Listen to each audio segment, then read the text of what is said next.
Hi, welcome to Richard Gabili YouTube channel, and for today's tutorial, I will be teaching you on how to see legal notices on iPhone X. But first, kindly subscribe to this channel and don't forget to hit the subscribe button and the bell to notify you for the new updates. And let's start. Using your iPhone X, from your home screen first, go to Settings.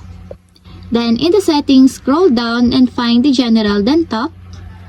Then in the General, scroll down again and find the Legal and Regulatory, then Top. Then after that, in the Legal and Regulatory, click the Legal Notices. Then after that, in this part, you can now actually see the legal notices here. And that's it, we have successfully seen legal notices on iPhone X. If you have a question, can you comment down below, and don't forget to hit the subscribe button and the bell to notify you for the new updates.